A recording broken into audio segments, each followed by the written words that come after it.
through like our first 10 episodes without ever officially introducing everybody. Yeah. And then I printed cards and started to make a list. I'm really disappointed that we like.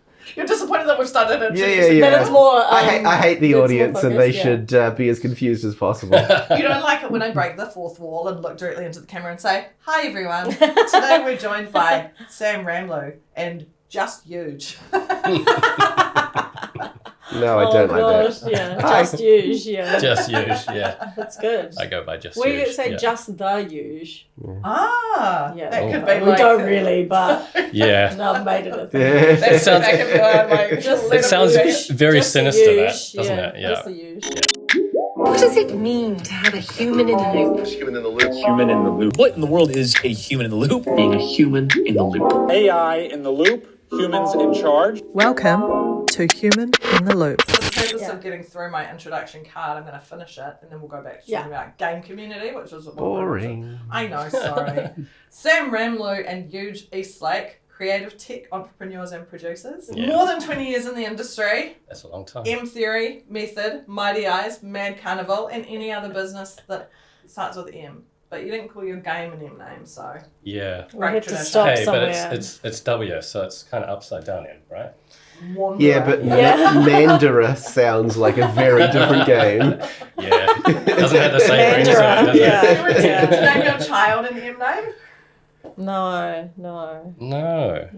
We do call him Messi. His name's Jesse. Yeah. His name's Jesse, so I do call him Jesse. Messi Jesse. Yeah. Is he genuinely messy? Oh, yeah. Yeah. Yeah. I mean, he's 11 years old. Yeah. You know, tween. Yeah. But now bring us back. We were talking about community that builds itself up around entertainment, gaming, whatever. How have you guys seen that? Do you see that around your game? Are you lucky enough to have a community? Do they call themselves the Wanderers? They don't, but it might be a little bit of a fraught topic at the moment. We have it's an interesting and mixed community, I think. We found that when we first launched the game, being the sort of game it was, it's kind of more, full length, narrative, adventure, and back then in 2022 when we first launched, VR was quite a different place, and the audience was quite different, and so we've seen that really shift from a more mature community, probably people kind of more our generation. VR was kind of a little bit less, I guess, only so many people could get it. So we had a kind of an older community, and it's been really interesting seeing that shift since we've launched on Quest and Meta, and that audience has really dropped down in age, and the community has shown that as well. And I guess what we're probably seeing, and the nicest way to say it is probably a little bit more impatience. Everything needs to be like now, and probably that idea of this game that's taken X number of years to build, whereas they're very used to kind of short fire, things happening a lot quicker at a certain, quality level as well. And so that's been really, really interesting to see some of the community come in and be like, I want this, and demanding in the way. And you can tell the age. You can almost tell the age, Is that because of the difficulty of setup too, right? Because I've got a PC VR thing, and it definitely needs a lot of attention. It's finicky, right? Like it's not turnkey, where you can just come in. Like I've got to have my little laser spraying a lighthouse devices in specific corners of the house. So I think, I mean, we moved away from the first movers into VR, the enthusiasts who were in it for the technology and, for the cool experiences. We moved away from that to kind of mass market. That's when Meta kind of came out with its, portable devices. It was easy. You could just chuck it on. You didn't have to set up anything. It was just, it was cheaper. Cheaper. Like you could buy it and suddenly go, oh, this is a console or less, amount to kind of purchase. Yeah. To give people a sense of scale, typical headsets are about $1,000 or $1,500.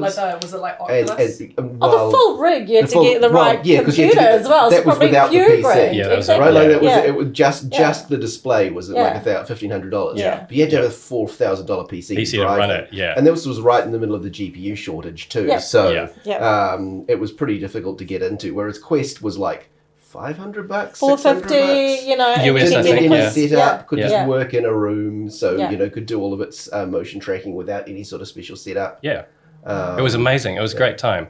But I think the thing is with Meta as well, their strategy keeps changing. So they had the enthusiasts who wanted those great AAA style titles. But I guess where they see VR going is, they want to make it mainstream. They want to have, this compute device on your face all day. So they need to get it to a space where it's well past that kind of enthusiast stage. And so that's why we have the audience that we do nowadays. And it's kind of like their platform is becoming like the YouTube of VR. So we're getting a lot of freemium or free-to-play style games, and the age is lowering. And so that age is used to sort of microtransactions, free-to-play, playing with friends, that kind of play. And this has kind of happened during our development. So, we had a premium title that works on a lot of different platforms, like we're on PlayStation as well, and that's done really, really well. But it hasn't really kind of hasn't ticked all the boxes for the younger generation, who are playing just free-to-play games right now. So, yeah, it's interesting to see that shift over the last year and a half to 2 years. Yeah. I mean, they're used to jumping into games, for minutes at a time as well. And I think having a longer playing narrative adventure is tricky for them to kind of go, I want to put out $50 immediately. Like, they just don't have that, discretionary income to kind of do that.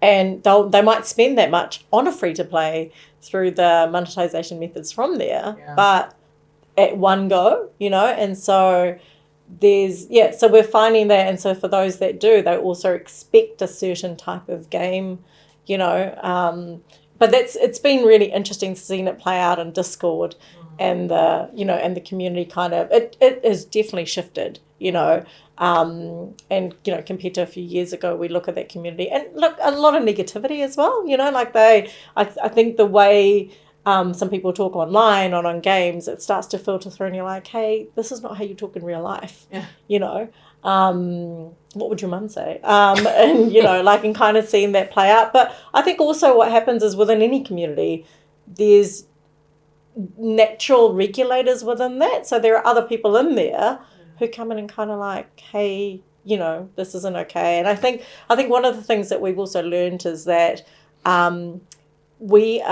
the community are our champions, as well. And we found it really interesting that some of our kind of biggest detractors at the start have become our most biggest ambassadors. They're the ones who jump in first, and it's really weird. We're talk about the community manager and I were talking about this one person who was always really annoying, and we're like, do we block them because of this conversation they're having?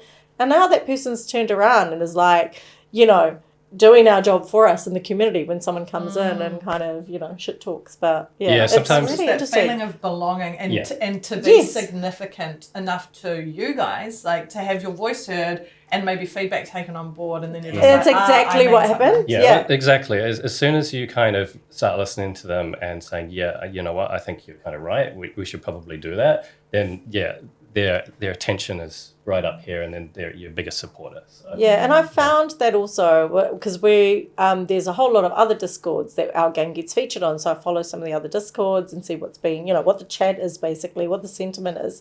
And it's really interesting seeing those same people. They're also some of the loudest voice in the other Discords. And they're going, I've heard this from the server. And so we don't have to go and be on every server and tell everyone that. They're doing that for us. And that's been a really interesting thing as well, because in the beginning we were like, we have to follow all of these things, see everything that's been said about us.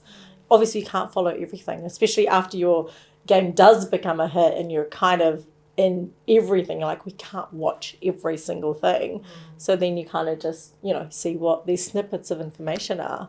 And they're doing your job for you. So you're kind of thinking, well, we've got all these people going out, doing that for you, being that voice.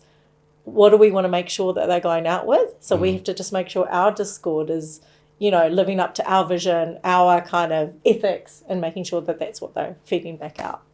I suppose it's gaming is unique in that sense, potentially over other entertainment types, where a creative person putting out a TV show or a movie there's an audience and maybe an audience that supports, maybe they get feedback, but it's like, you don't get access to me and my creative vision, and I don't have to do what you want because this is my project. Yeah. And gaming world is like, you guys ultimately have to engage in order to make the product successful, and there's maybe more of a collaboration and a push-pull. Is that what it feels like? Or is it changed over time where modern life, they just audience gets more access to you than they used to? Yeah, I think so. And I think Maybe gaming too is much access. Yeah, I think gaming is changing a little bit as well. Like we're moving away from those big sort of AAA narrative story-driven games, and things are starting to turn into more of a, I'm not going to say subscription sort of service-based thing, but it's more about a game that just continues,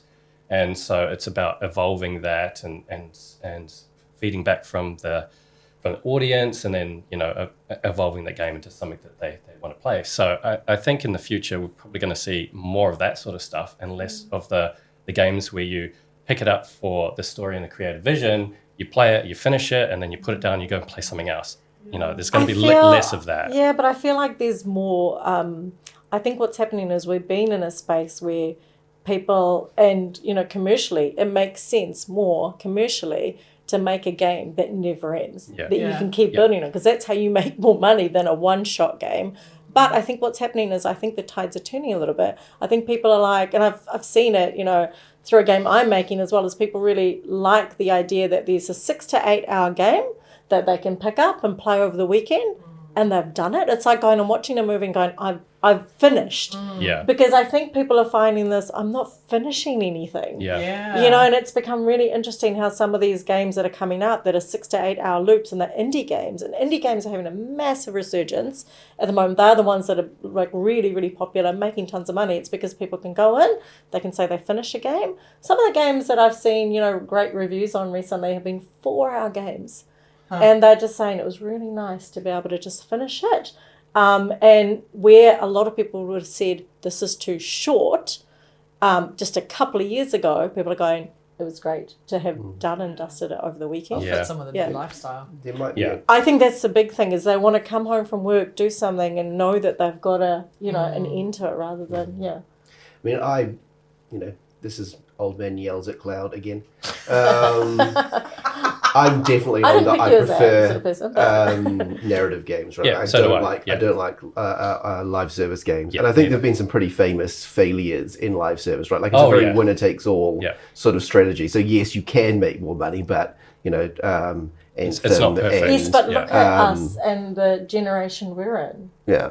That I think that's exactly it. You look at what the kids are playing, the kids.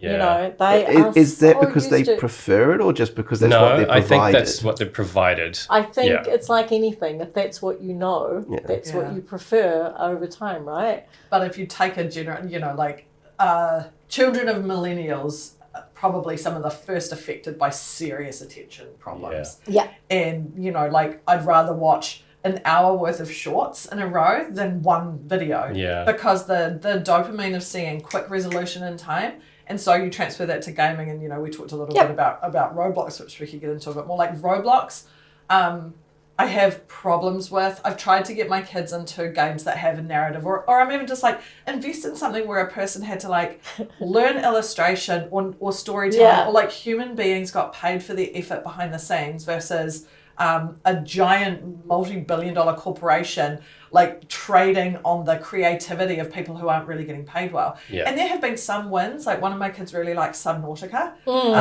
because he's also into marine stuff. One of them likes this game called it's like a cat, and the cat is like in this post-apocalyptic world, and it's like Stray.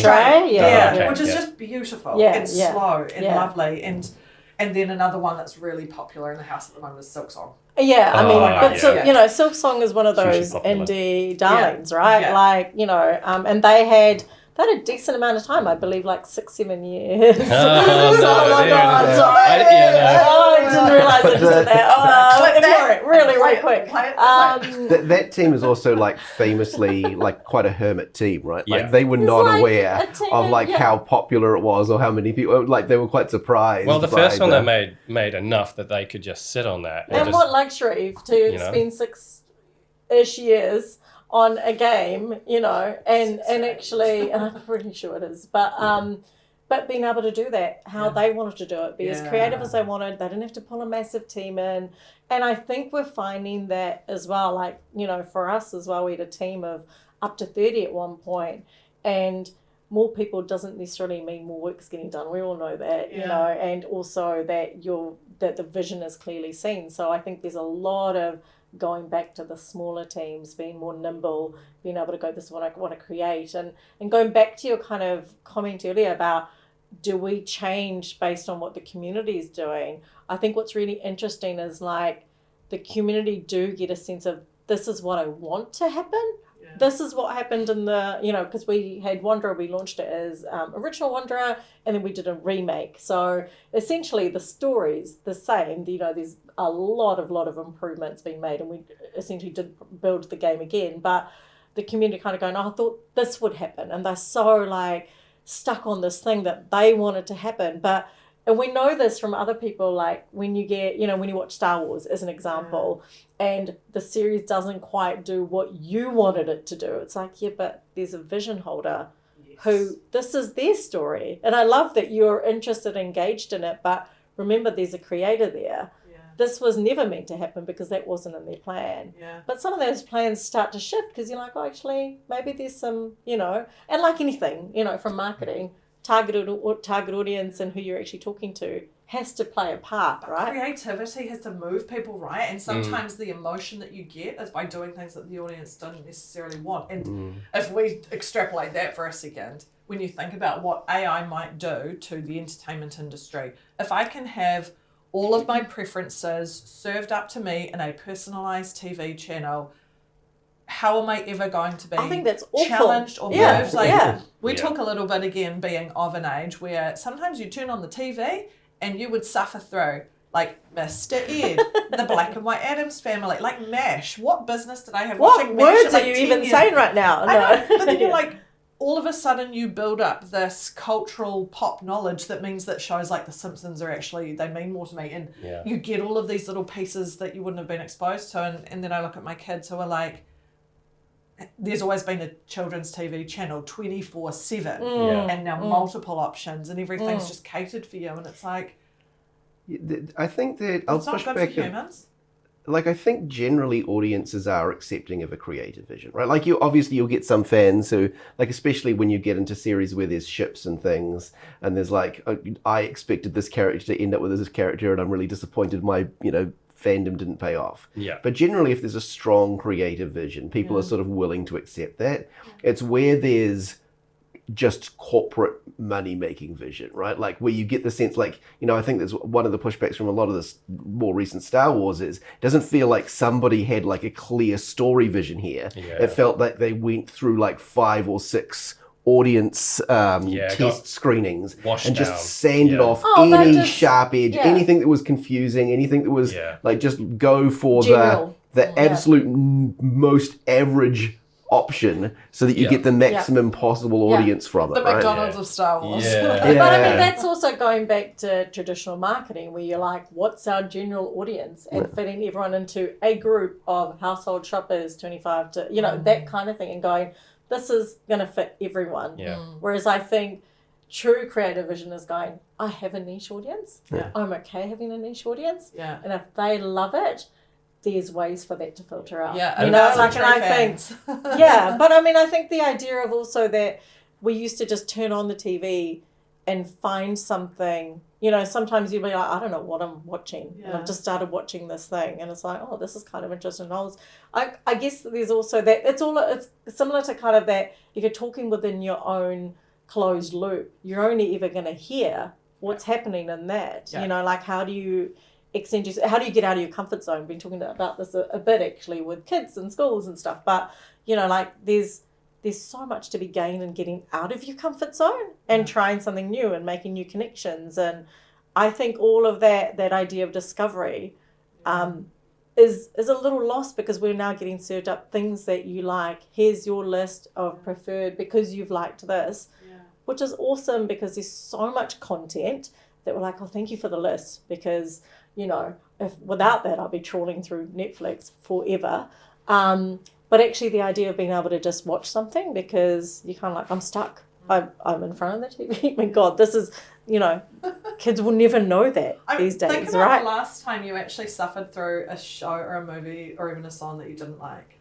Like, it was a long time ago. Like, I think nowadays we just, just if we switch. don't like it, we switch. Yeah. There's so much selection now, so we can just go, no, that wasn't for me. Yeah, personal preference kind of reigns supreme, but to your point, the patience of sitting through something that you didn't necessarily like, but maybe your brain coming back to it over time and finding value in it, maybe the thing that we're starting to lose. It's more like Hansel and Gretel now. We just like follow the crumbs of the thing that we like to eat until we end up in the witch's house of AI. Yeah, we get stuck in the algorithm, right? And it just keeps feeding us the things that we enjoy and we like. And so we don't really get to choose that often what we get to watch or consume. So it's going to be interesting to see how that continues. Yeah. But it is nice to see, like, I think a resurgence back to sort of indie games and those becoming popular again. I think it's nice that we can have these smaller teams tell these kind of cool narratives and people are enjoying them. So it's a nice moment, I think. I think there's probably never been a better time for some of the stories that are coming out, the more diversity coming out, and all these, because people are kind of like, this is probably an opportunity for me to be able to tell this story and get other people into games. There's a wider audience than the typical audience that everyone knows. So in particular, thinking about here in Aotearoa, you guys were recently in Wellington, was it? Big Game Conference. How are you seeing the industry shape and change? Is it getting bigger, more exciting, more explosive? Yeah. New Zealand definitely punches above its weight when it comes to gaming and creativity. We all know that creativity in New Zealand is up there. But gaming specifically, what were the numbers this year? Look at me. I think it's over 500 million. Like, it went from 300 something million to over 500 million, and we're on track to becoming $1 billion industry, which is insane. Does it make you kind of want to shake the mainstream media though and go, why don't you notice this? Why do we keep talking about dairy? But also and I think there's so many great teams and people and games that could have so much more attention on them. But at the same time, I really love that we're just quietly working away and getting shit done and making amazing things and putting, like New Zealand games are probably better known internationally than they are here. And there's been some real stellar hits. And I think that's just fueling the industry, and I love that. I think for me, for a long time, it was that, how do we make sure that parents are passing this information down, that games is an industry that you would feel proud that your kid went into? And I'm starting to see that coming through a lot more now. And I think the next thing is to kind of also make sure there's a lot of, I'm always on my diversity horse, but making sure that there are more people creating not just more content, but also working on all those different content pieces, So it's not just to say that I've got a diverse people in my team, but actually want them to be creating that content as well. So, I think yes, we'd love more attention on it, but I also think it's growing despite all, like we're making it happen anyway. And I think, government's starting to take notice. We've seen some recent things around policy, like when games become like a policy and a like election kind of topic, that's pretty crazy to say that we're going to put, because we've had the game development sector rebate come in, which has been amazing.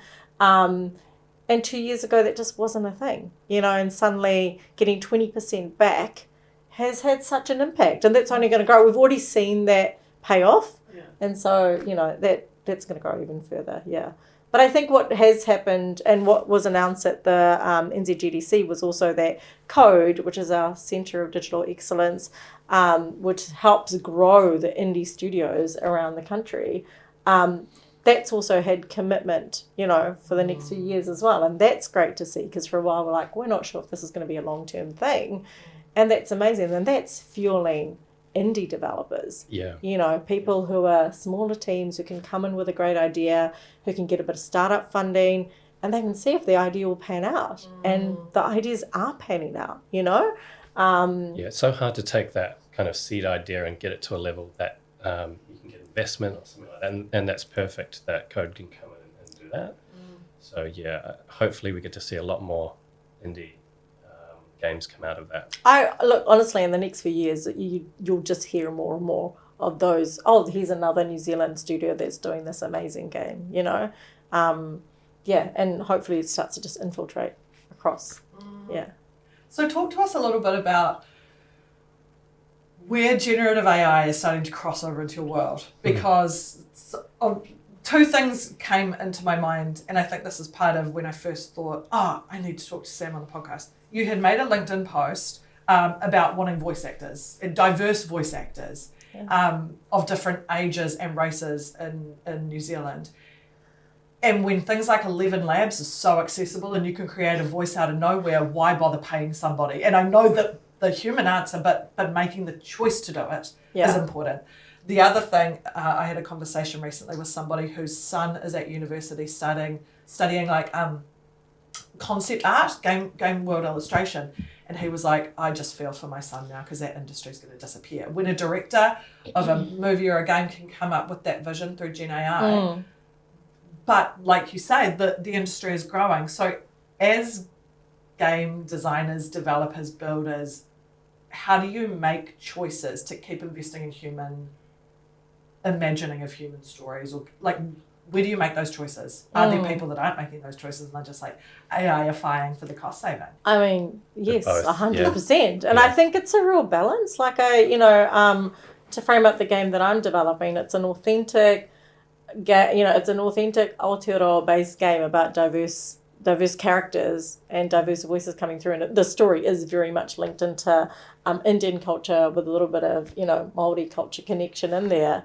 And when I decided to do voiceover for it, I was like, I need to find authentic people for this. I'm telling an authentic story, and it didn't even cross my mind that I wouldn't use authentic voices.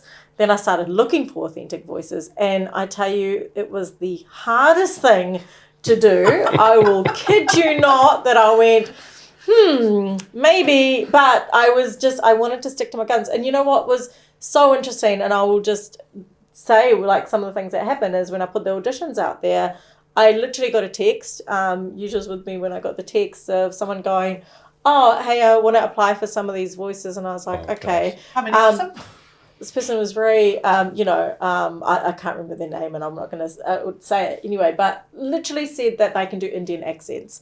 And I just was reading it going, I was kind of like, are you joking? And then they got really shitty with me because I wasn't sending them the wishes. Anyway, I was like, look, you can apply for this person. I've got a Barry in my game, but it was just really interesting. And also that this was actually really common.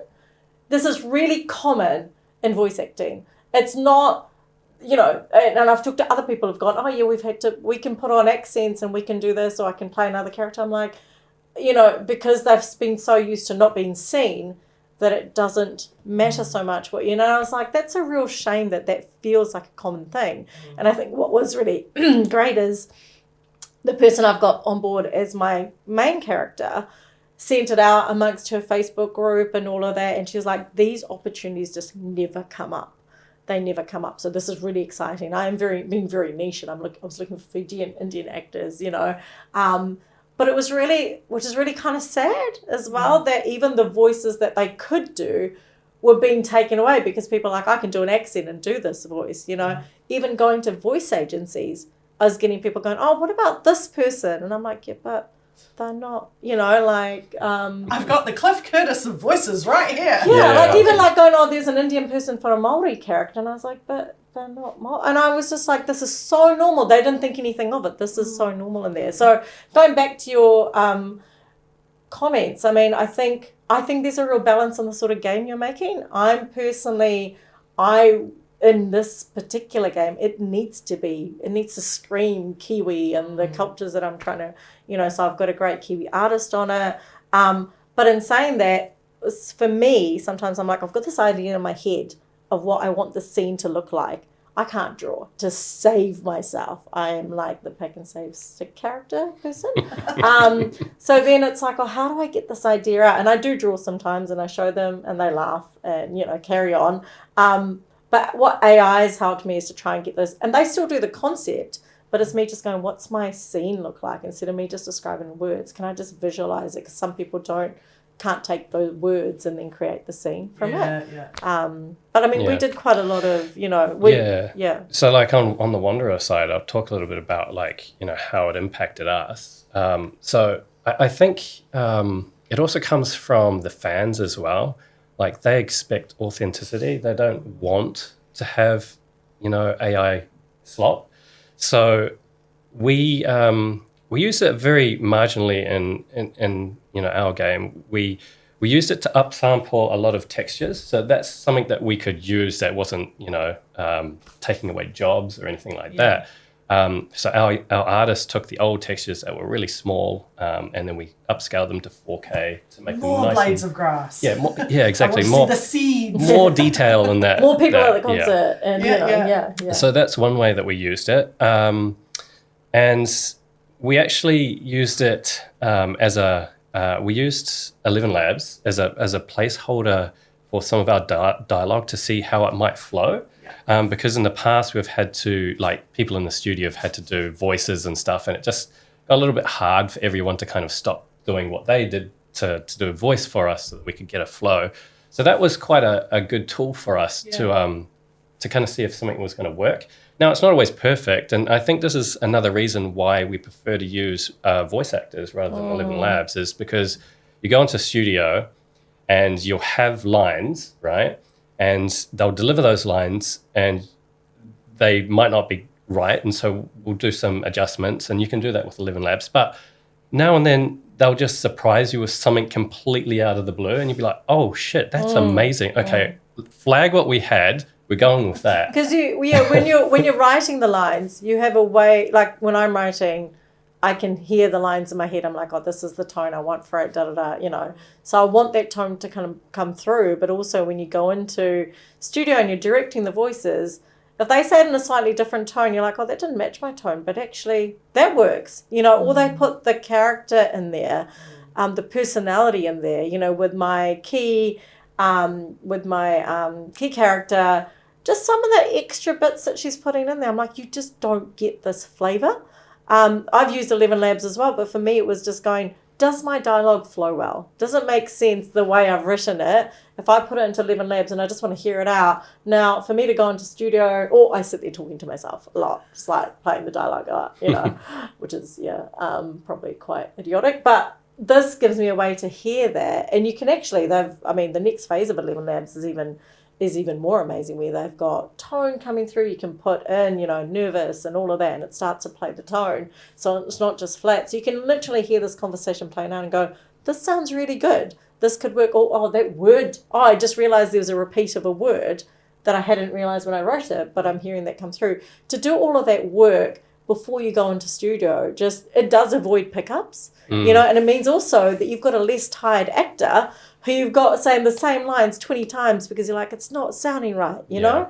This way you can go in there a bit more prepared and go, I remember how we did this in AI and how it didn't work. We can change that before we go into studio. So I think for me, it's enhancing what we get out of the voice actor, but it's giving a really great way to kind of go, here's my sort of prototype version, or my, how I can kind of play with this. It's a really, really good example. How are you finding the community reaction? So that was going to be my next. That was going to be my next thing. So we used AI on a couple of posters in the game, maybe I think 5 or 6 posters in the game. So 99.9% of all the art in our game is made by humans, but we had a few little pieces of artwork on. One of the levels to kind of fill out that just scene. Dressing the room, it's just dressing the. You run past it, you look at it for like a split second, and you're on to the next. Or so you should, anyway. Yeah. You shouldn't make a video about this piece of AI. But that got a really bad reception. Wow. Yeah. massive But negativity like from around two that. people in our community, and I guess this is the thing with communities, is it's always, and like anything, it's the loudest voices, right? So then you're like, oh my God, everyone hates this AI, but there's two people talking about it. Someone who made videos about it, posted on YouTube and is like, look at all this AI in the game. And it's like, what about all the other stuff that you've just explored, this world? You know? Yeah, like there's some pretty strong community leaders that are pretty against AI. Oh, yeah. Right? Like the Penny Arcade guys, very strongly against AI, right? They've recently, they really like Arc Raiders. They really enjoyed it. They've dropped it because it had some AI in it. And they're like, we can't play this and still stick to our ethical position here. Yeah, they're creative people, right? It is. I think that all or nothing is where I really struggle with that all or nothing idea, because as ethical as I am, and you know, really about there's also ways that we can make our process easier. Like I have a very small team of contractors, and it's mainly me doing a lot of these things. It makes my life easier, so I can do the stuff I'm really good at, and that's what we've been trying to do. This is a cool thing about AI, is because you can be a single developer, and you can tell your story now because you don't need a huge team to be able to dev and create all the art for you. You could produce something with your own flavor and using AI to help you. So I think it's going to be interesting in the next few years to see how many cool new concepts and stories come out, just simply because people have the tools now to be able to tell that story. It's hard for us. We had a team of almost 30 people to be able to create Wanderer, so it's not easy for people to get out there and make those stories. So I think it's liberating now that we've got those tools. But at the same time, I still think people want that authentic kind of story. Yeah. So they will crave that. And I think it's cool that we've got both. We've got both options. Yeah. I mean, it's different people have different reasons why, if they are anti-AI, why they're anti-AI, right? A lot of the gaming community and the artist community generally is more around the failure to ethically source training material for these AIs, right? That they just, these very billion-dollar corporations, NVIDIA and OpenAI and Microsoft make up 30% of the SMP now. Yeah. And they are extracting a lot of value with these tools that were built using information they did not get permission to use. Yes. And specifically when you're creating art, you can pretty easily drag through specific famous styles, right? Like Penny Arcade are famous enough people, you can say, just give me a comic in the style of Penny Arcade, and it's clear that it's been trained on their art. Without totally. permission. And it's funny that if you look at art and you look at artists, we all get inspiration from somewhere. So I think that's the thing, is that AI just does it on a massive scale. Yeah. So, it's going to be interesting to see how we try and adapt AI so that it isn't stealing or, consuming people's content like that. It is trying to be more authentic. I mean, before generative AI and how we kind of use it and, consume it at the moment, like when we were giving briefs for projects, for experiences that we're creating, for anything, for games that we're creating, we'd typically find something online that we'd seen, sometimes even more recently, like maybe go to a Behance page or someone and go, here's some really good references, create a mood board of some references. Yeah. Nothing's ever fully original. So we go, here's our mood board of stuff we like and the style we like, and we like it because of the tone, the colors that it's using, the font that it's using. And what AI is doing is, taking that and mashing it up and creating something for you, and they all start to look very similar. Yeah. But we always did that. We always looked at others for inspiration, The precision is what's different though, right? Like it's no longer just like, here's some inspiration. You've got a dial that you can very carefully tune to be like, exactly how much like that original source do I want the output, right? Where you can go from, it's basically the same, and then you can find the exact point on that dial where you feel comfortable that you've pulled some originality through, right? Yeah. But it's the ability to, get as close as you want to a copy that I think sort of rubs people up the wrong way. And ultimately the billions of dollars being made by the I think it's exactly that, is what they're using and who's using it to make money from that. I mean, the way I'm using AI is a lot of, basically it's as a tool for what I would say is a lot of sense checking, so much sense checking, research that I also then sense check because the research is like 80% right, and then you're like, oh, you got all of this stuff wrong, but also a lot of good references. My artist is drawing a whole lot of items for the game, and she's like, oh, no, how do I just, it's an 80s based game, so I just grabbed a whole lot of references, like here's some of the, quick items that I need a reference for, here's a list of all the references, whether I found it as an image or I've had AI just create a quick sketch of it, it's given her a really good reference to go off. She's still doing the work, but there's a really good reference of what an 80s old milk bottle looked like, and it's just stuff like that. And I think it just means that there's a little bit less time for her to go and trawl through content, but actually focus on her art. So I see it as, it allows me personally to do my job better, what I do really well better, because it gives me more time to do the bits that I love doing, where I can add the most value. I know not everyone's using it like that though, I think the thing is that, the train has left the station now on AI and it's not going to stop. So we kind of have to learn how to use it in a way that's ethical. So I think now, as long as, it's enhancing our own creative abilities, I think that's probably the best way that we can use it, and try and push back on, ethical training and all that sort of thing. So that's hopefully where I see it going towards the future. But like as I said, the train's left the station now, so it's like we have to deal with it. Unfortunately, it's just an everyday thing now. Did you guys have a moment where you sat down and were like, okay, let's really articulate for our studio where our lines are, or is it a constant daily evolving process and conversation? Yeah, I mean, we've had chats with other studios as well, and this is it's a hard topic because it's moving so fast, right? And so you put in practices, and you put in, we're not going to do things like this and that, and then it changes the next week, and it's like, well, we have to have an evolving doc. We have to have this is what we do now. This is how we think it's going to evolve. There's a lot of differing of opinions though. Yeah. There's what studio leads and owners and creators and studio managers or owners have, are okay with. And then there are the teams, and there's actually quite a bit of a divide between that, because as a studio owner and lead, you can see how this can help get more from your team, and it is genuinely about getting what is best for the game and what we're trying to do and for the team.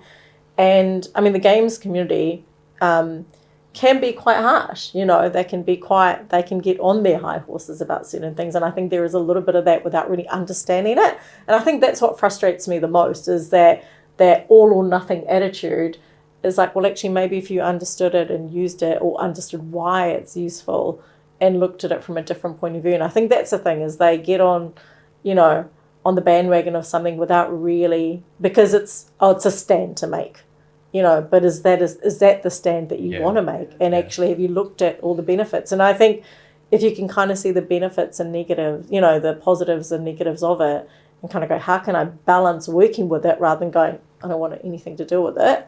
I remember when Flash, sorry, this is going way back. Flash was being discontinued, and HTML5 was coming, and everyone's like, no, don't get rid of Flash. And we were like, no, we're going to be using Flash forever. It's like, yeah, but it'll move on regardless of what we say, and we can either be left behind or we can move with it and actually try and make a difference. Because I think the thing is, if you have that, no, I don't want to hear about it, you could be someone who could actually make it better. And I'd rather that attitude than someone going, I don't want to know anything about it. The AI slop's going to happen whether we like it or not, because it's going to be people out there making games, chucking them in the store, and it's just going to be 100% AI, and, not a human person hasn't touched it. And so we can either just let that happen, or help us make those, those titles and games, better, that can compete with that sort of stuff, because we don't want to be at the point where that's all we see in the stores now. It's just that kind of content. I think there's an interesting age thing as well happening. I think we're finding that the younger generation, our tweens and teens now also, are probably not as vocal about it. They're more used to seeing it, using it, growing up with it. I heard so an 11-year-old talking about their classmates using AI to do their homework, 11, and they don't have that same opinion. So when they grow up, how much more acceptable it's going to become.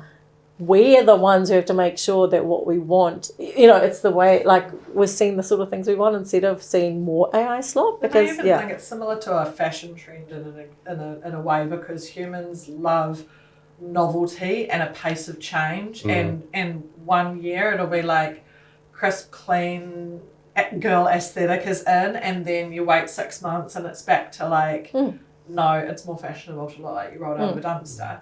And that will keep flipping and flopping. And I think especially like the novelty, I was watching recently, follow this page called Death to Stock, who do trend forecasting and monitoring.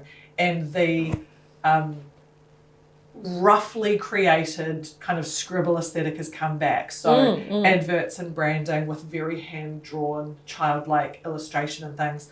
So as soon as something becomes norm, and AI slot will become norm, people will move on to something else. Yeah. Exactly. And I think that's the thing is, as human beings, we will chop and change. It's all about trends and what we're following, and we do follow those trends, and I think that's the thing is, we'll start demanding certain things and it'll change along with it. So I think that's the thing is, if we get too stuck in the moment, it probably is already changing as we speak, right? And I guess we kind of look at some of the content that, and our son plays Roblox and is, creatives who've been working with beautiful art and design for many, many years. You look at Roblox and your heart's bleeding, because you're like, okay, really? Could you not play this beautiful game over here like Stray? But at the end of the day, they're having their moment of fun in this game. Yeah. It's that moment of fun that they're craving. Yeah. It's, for them, and the time with their friends. It's actually a really social thing as well. You connect it to a value set, right? Yeah, like gaming across the and people's values change as they age. Yeah. Are you looking for escapism or a release or the sense of achievement and challenge and battle, or just simply like, Tetris as an we had the example. same thing when mobile games came out, right? Like, and that whole, oh God, mobile games, it's gonna reduce the amount of games that I feel like there was like 24,000 games on Steam, released on Steam last year. Oh my God. That is an insane number. Yeah, it's just you have to be like, how many of those are actual games? They're all they're very little. Steam has no. There's no filter. Yeah. What do you call it? What does Death to Quality Stock bar. do? Where they review stuff and make sure that only. There's a word beginning with C that I'm trying to think of. Anyway, they have no limit at all. Like, curation. Thank you. Yeah. A word beginning with C, right? They have no curation. Anything, basically anything can get up. Yeah. Right, including some pretty horrible stuff is up there. But also just a lot of just asset flips. There is. You just download like the shooter game from the Unity store and you change the title to Hamish's shooter game and you upload it's like it. And the that's App Store as well. It's I think there's a much worse. Way worse. Apple App Store, they do have an explicit but Google it's App actually Store's got a to be whole useful. nother- So there's got to be some value to it. Apple's Steam a bit different. explicitly not. Steam explicitly we don't want to be in the job of deciding what people can choose from. We just want it to be labeled. Okay. But I think there is a percentage. I've been watching something recently, and I think it's like 70 or 80% of it is pretty much like we'll only ever have so many reviews, like less than 50 reviews or something. And then there's this. But I think just the sheer number out of that, it just means the whole industry in general, there's no shortage of these sorts of games, you know. So if you look at the kind of the difference of what your kind of tween or teen is playing, and it's like between Roblox and Fortnite. And Fortnite's quite a different looking game, to what Roblox has to offer. And they will go out and pay choreographers to design dances. Look at all the brand. Look at the Simpsons thing they've done recently, which went off, went off. And Simpsons is from our generation, right? Like the people who are playing Fortnite are probably not us. No. But Simpsons is from our generation. And so the other thing is this opportunity to go back to, content and brands and that people love from way back. And look how in the 80s is, half the people who love it don't know anything about, we're never around the 80s, and they're creating content for, it's 80s themed. I have this whole separate tranche theory, which is like the millennial the millennial condition of being the most hyper nostalgic generation so far with the most disposable income, because we were the children of Reaganomics and got marketed to from a very young age. But that's there's a podcast that says that millennials are perpetual kittens, because domestic house cats continue to meow because they always have someone who's ready to unfold. And kittens don't meow in the wild, so millennials are like kittens, domestic house cats, because we have been kept in a perpetual stage of like childhood, because I feel like a lot of Gen X, I'm the cat in the middle of the forest going, no, I'm just going to do my own thing. Mentally, I still feel sometimes like I'm like 19 or 20, and then my knees are like, no, you are well into your 40s, don't you forget it. But I love that people are connecting with, and look at the fact that people are connecting with the 80s, things that don't have as many computers, no AI, nothing like that, no mobile phones, and also making a game like my, side switch, but it's in the 80s. But what's made it really easy is I don't have to manage mobile phones in the game, which is also a really nice thing for creators, and writers to do, because it's like those things where you set up a plot twist or something. Well, a phone would have cleared it. You can like message someone and be like, hey, what's actually happening? Where are you? You can't do that in a story with, with phones coming out. So a lot of people still defer to, like, going back to when you didn't have them. Right? Did you guys have you read this book called Tomorrow and Tomorrow and Tomorrow? Yes, yeah. It's probably not your life.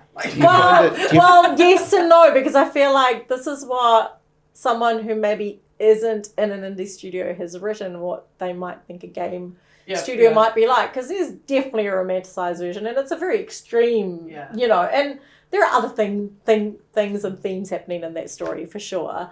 But I love this kind of like, they've made it big and it was almost overnight success, and that's just years and years. And there's so many studios out there who never see that, Yeah.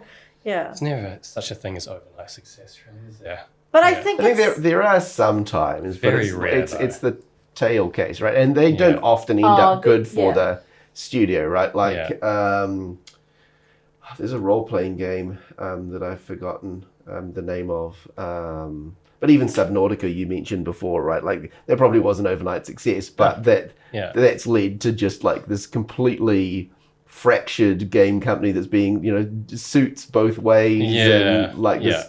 Was Minecraft an overnight success? Not really, no. It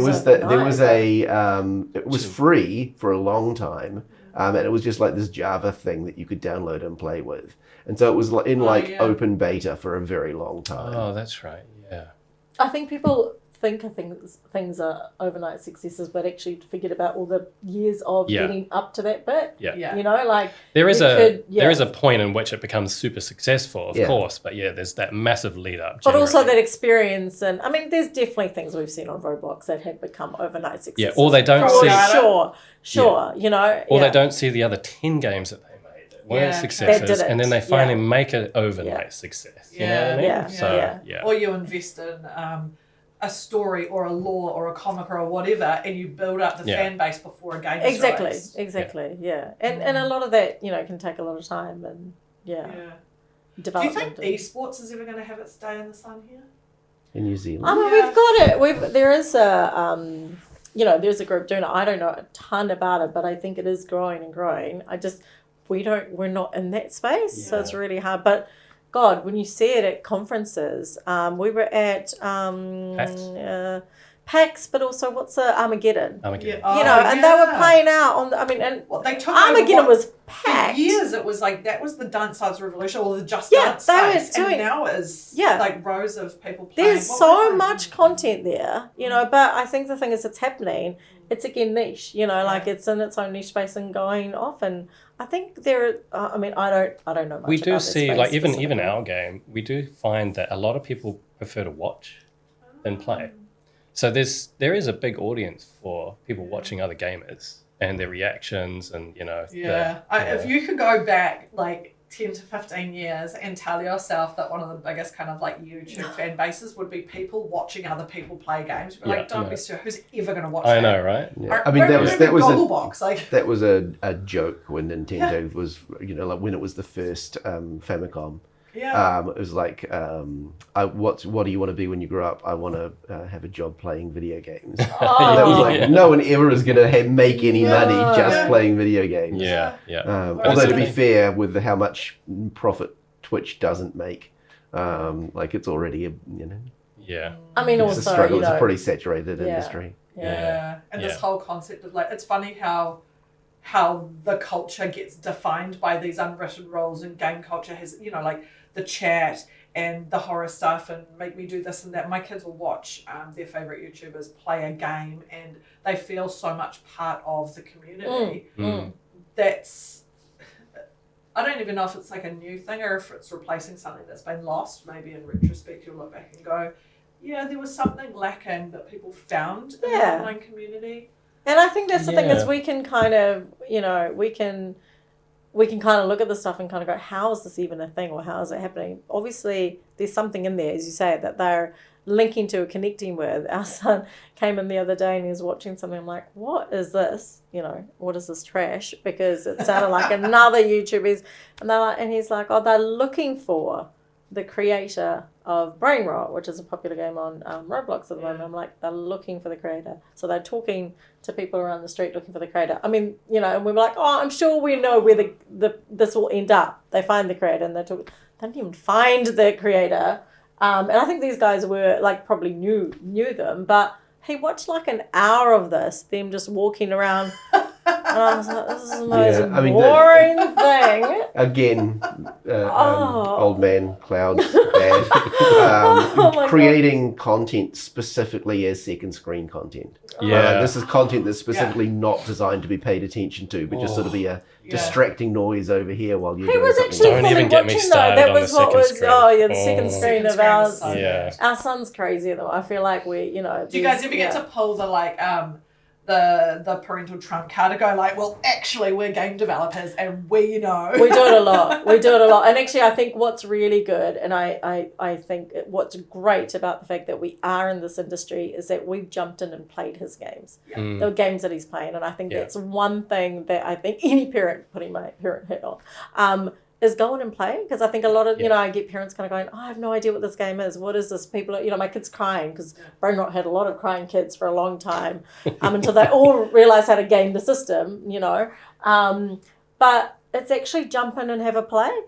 So we played that and I was like, you know what, this game's pretty harmless. Like, it's teaching a little bit of resilience because you're getting upset about, And then I jumped into another game, which was like a Squid Game style, and there was like shooting and quite like execution style behavior, and I was like, I'm not okay that you're playing this game. I don't want you playing this game. And there's a lot of kids playing that game that people don't even realize because they never go in and play. We've gone in, we've played, we've jumped and done 99 nights and stuff with it and gone, we understand how these games play and we're okay with certain things, or we're seeing the sort of behavior that's happening.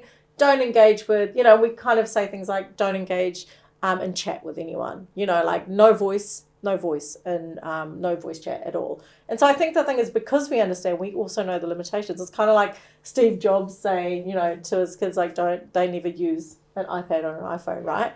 And it's kind of like that. We're not saying don't use it, but we know how, not everything, but we know how to be a bit more responsible with it. And I think that whole ignorance thing is my biggest worry, is that a lot of parents have no idea what their kids are doing. There's no safety set up on the computer. There's no, once they turn into a certain age, you're like, I'm not going to put the kids' YouTube on because they don't want to watch kids' YouTube at 11 years old, So it's those sorts of things. It's like, if you should get in there and run with it. It's like your kid being honest with you and telling you stuff.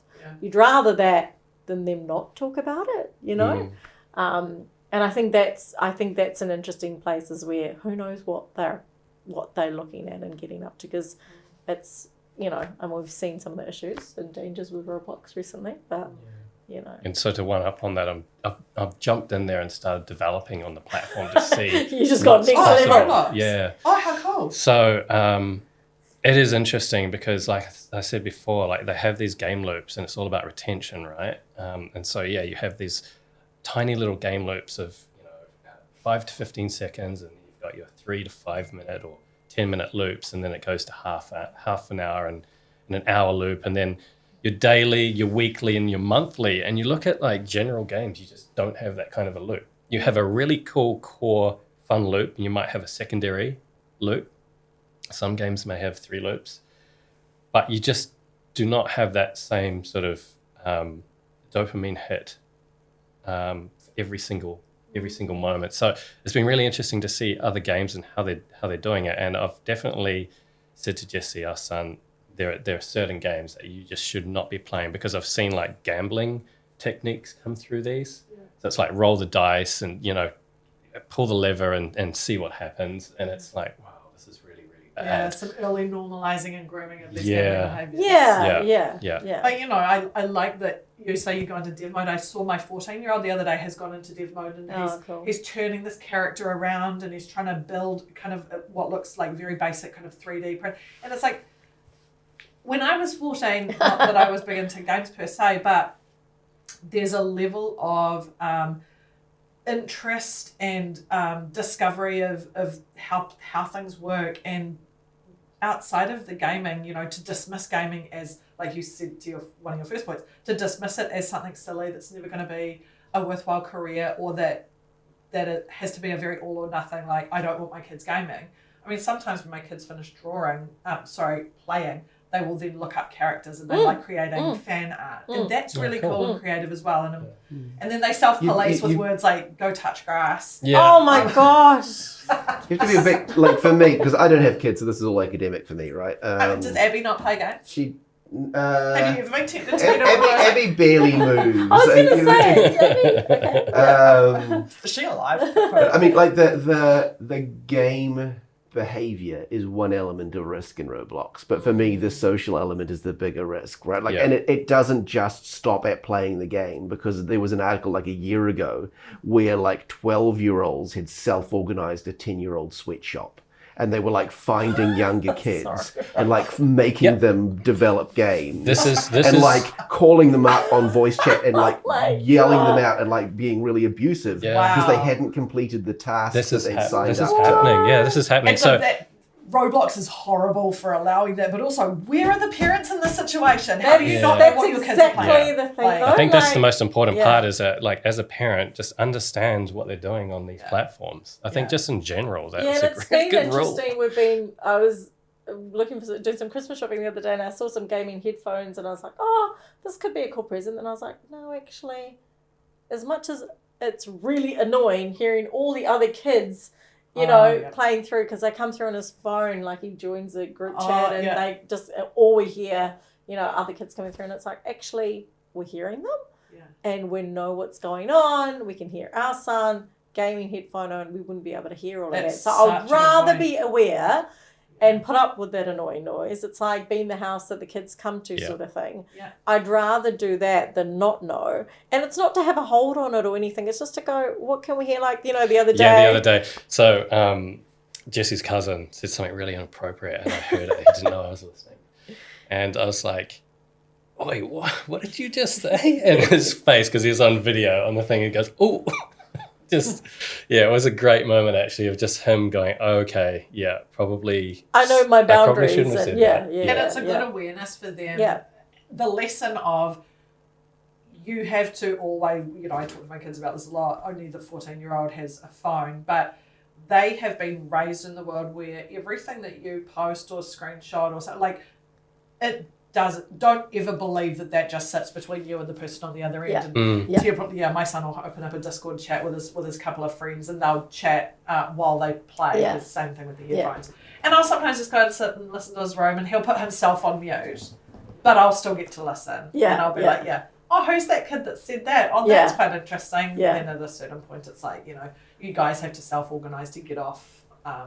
Tell them that you've got 10 minutes left or whatever. So being a part of it, seeing what they're playing, asking questions about it. Also, try not to limit too much. Like, we're very conscious that there are things that Jessie can go and do. And I'm really like, I think you need to make some mistakes. You have to be within a certain, certain guidelines and stuff. But with some of the games that he's been playing, he's been scammed a couple of times and he's been really upset. And I'm like, well, like, what did you learn from that? And the behavior is learning that is, I can't trust everyone online, because he's literally lost things because people are like, join me here and I'll give you this if you give me this kind of thing, and they're just like characters in this game. And then the person's grabbed his character, run off, and left him hanging. I know there's been a lot of tears with this game, but I'm kind of like, well, you're learning. It's actually good learning that he's doing it now, that he can't trust everyone online, even 11-year-old kids or, other people that he's playing with. And even some of his friends who've stolen stuff and then gone, They're more said they're never going to get caught by the old retirement boomer type scams that are happening. They are way more savvy. This is exactly the thing that I'd rather he got this in this level than to, some of the really awful levels. As long as he hasn't got your credit card connected to them. No, and he's actually, he's pretty good actually. Even he knows the password, because I did the same thing you did where I gave him my screen time password. I was like, we were literally away and I was like, I can't do this and be, doing this as well. But he still kind of checks in with me, which is really great, because I'm like, I should probably change that password. But, yeah. Yes, I will be changing passwords. As we wrap up, one last question, I guess. Looking forward over the next 3 to 5, 6 or 7 years, what are you guys... 3 to 4. Can we do that? Can we make that? What are you most excited about seeing, whether it's a type of technology, more accessible VR? What are you most excited to see come into the emerging tech or gaming space that might help you guys do your jobs better or have more fun with it? 3 or 4 years in tech sounds like an eternity. Does, what's it even gonna? What are we gonna have access to? What's it all gonna look like? I probably need a lot more time for this answer, but I feel like I'm really enjoying seeing some of these stories coming out of people who a few years ago might have felt like they weren't able to tell their stories, and those are just diverse storylines, something interesting that they probably thought was quite niche. And I really like that idea. I think from Aotearoa's point of view, I've recently been to the Sparta conference where we saw that Tina has done really, really well. And I just love that we can create some really genuine pieces of content that hits on the world stage and everyone loves it. And it doesn't even necessarily have to be Kiwi content, but it's been made here with our people. And it's set in Aotearoa. And I personally just kind of love that there's other people kind of going, oh, is that what New Zealand looks like? And, I think that's really cool. Yeah. That's awesome. Yeah, kind of similar. I'd say, indie games are now having their limelight, and it's going to be really cool to see how many new cool ideas and games come out in the next couple of years. Yeah, as it kind of has its moment in the sun. Yeah. Amazing. Well, Sam and Euge, thank you so much for joining us today. Thank you. Thank you. Yeah.